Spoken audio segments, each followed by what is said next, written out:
যুদ্ধাস্ত্র বিক্রিতে ভারত নতুন মাইল ফলক ছুঁল, যা মেক ইন ইন্ডিয়ার বড় সফলতা। চলতি বছর 2023-24-এ ভারত 21,083 কোটি টাকা যুদ্ধাস্ত্র রপ্তানি করেছে, যা গত বছরের তুলনায় 32.7% বেশি। রক্ষামন্ত্রী রাজনাথ সিং জানান, খুব দ্রুত যুদ্ধাস্ত্র রপ্তানি বাড়বে। 2029 সালের মধ্যে ভারত সরকার প্রতি বছর 50,000 কোটি টাকার যুদ্ধাস্ত্র রপ্তানি করবে। এখনও বহু যুদ্ধাস্ত্র ভারতে তৈরি হয় না। ধীরে ধীরে সেই সমস্ত যুদ্ধাস্ত্র ভারতে তৈরি হবে মেক ইন ইন্ডিয়ার প্রজেক্টের মাধ্যমে। আধুনিক অস্ত্র, সেন্সর, র্যাডার তৈরি হবে ভারতেই এবং তা বিদেশে রপ্তানি করা হবে।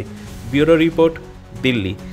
এ বিষয়ে আরও জানতে কলকাতা সমাচার চ্যানেলটি লাইক করুন, সাবস্ক্রাইব করুন ও বেল আইকনটি প্রেস করুন। ধন্যবাদ।